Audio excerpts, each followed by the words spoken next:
दोस्तों आज हम बात करने वाले हैं दुनिया का सबसे भ्रष्ट देश और दुनिया का सबसे खुखार देश। लेकिन तो आप बोलोगे कि सबसे खुखार है तो लेकिन भ्रष्ट कैसे है। तो चलिए इस वीडियो में सब बताने वाले हैं। यहाँ पे तो कॉलेज है लेकिन तो कॉलेज में पढ़ाई के लिए भेजी नहीं जाती, वहाँ पे पर्सनल भेजी जाती है शूटिंग के गाइडेंस के लिए। जैसे कि बंदूक कैसे शूट किया जाता है, मतलब कि बंदूक से गोली कैसे चलाई जाती है। बड़ी बड़ी बंदूकें दिखा दी जाएंगी, AK-47, यहाँ पे बड़ी बड़ी जितने भी बंदूकें पाएंगे वहाँ पे मिल जाएंगे।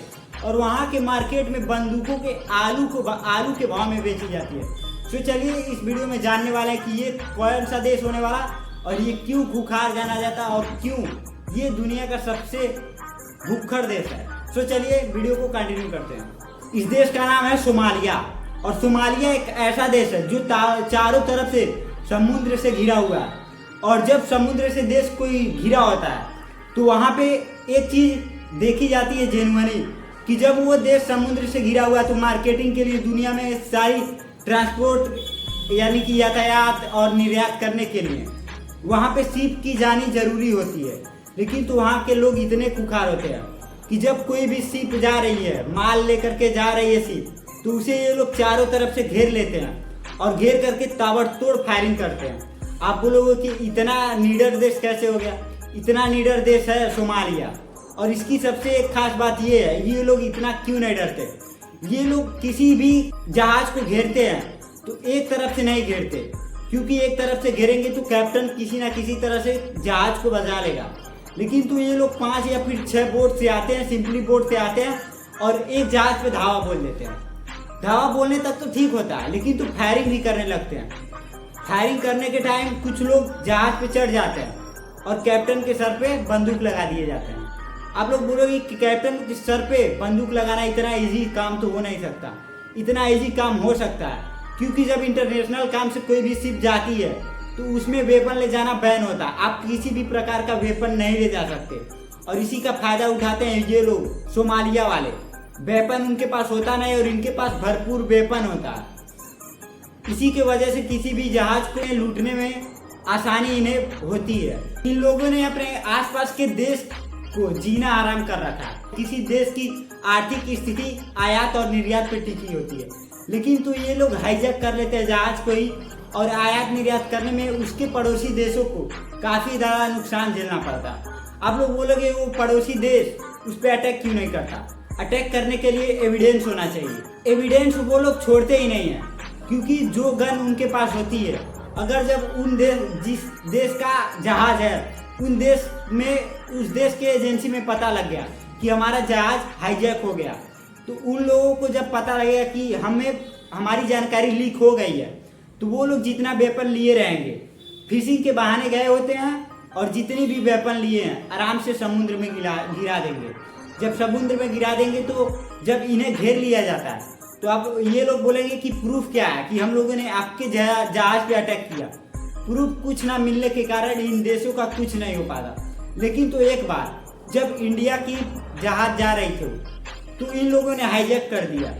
इन लोगों ने जहाज को पूरी तरह से लूटने का प्लान बना दिया।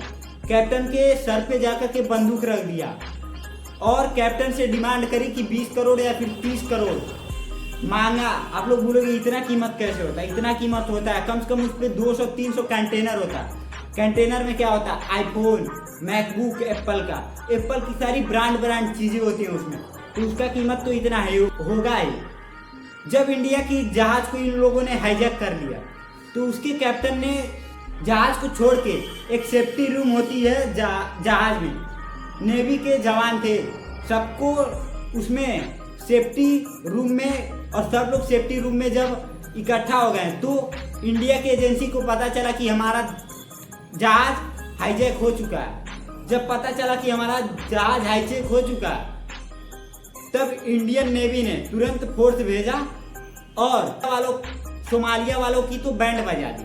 उन लोगों को पूरी तरह से घेर लिया। उन लोगों ने अपनी जितनी भी वेपन थी समुद्र में गिरा दिया और उन लोगों ने पूछा प्रूफ क्या है, तो प्रूफ तो भाई मोदी किसी को देता ही नहीं है। प्रूफ रहे या ना रहे बराबर तुड़ाई करता है। जब इन लोगों को पकड़ लिया तो शिप में बैठाया आराम से, पूरा बाकायदे से व्यवस्था इनकी हुई और पूरा बढ़िया से इंडिया धुलाई करा। बस सोमालिया वालों को यही चाहिए की धुलाई होती रहे, ये लोग सुधर जाएंगे। उसके बाद तो इन्होंने इंडिया से पंगा लिया ही नहीं। अब बता रहे हैं कि ये खुखार क्यों माना जाता है। आप लोगों ने इतना सुन के ही तो जान लिया होगा कि कितना बड़ा बड़ा देश है। अमेरिका, चाइना, जापान, ये सब पावरफुल देश है, लेकिन तो इन सभी जहाज़ों को हाईजैक करके इनसे पैसा मांगते हैं। 20 करोड़ 30 करोड़ इनको दो, अपना शिप छुड़ा करके ले करके जाओ। ये बस प्रूफ ये लोग नहीं दे पाते, इसीलिए ये लोग अपने एरिया का किंग कहलाते हैं।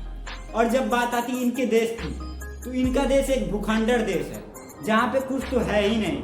और गन यानी कि बंदूक, रिवाल्वर यहाँ पे आलू के भाव में बिकते हैं। जैसे कि हमारे यहाँ बाजारों में आलू बिकते हैं, वहाँ पे जाकर के बच्चे AKM या फिर जितनी भी गन का आप नाम जानते हो, पबजी या फिर फ्री फायर में, तो वो सारी गन यहाँ के बाजारे में मिल जाएगी, इसीलिए खुखार मानी जाती है। और यहाँ के जितने भी लोग हैं वो हैं हबशी। हबशी मतलब पता होता है, जिनका लिमिट ही कोई ना हो। वो लोग किस हद तक गुजर सकते हैं, इनका लिमिट ही ना हो। इन लोग की आधातर देश की आर्थिक स्थिति डिपेंड है फिशिंग पे और जहाज को हाईजैक करने की। यहाँ की देश की कुछ आर्थिक स्थिति सही नहीं होती।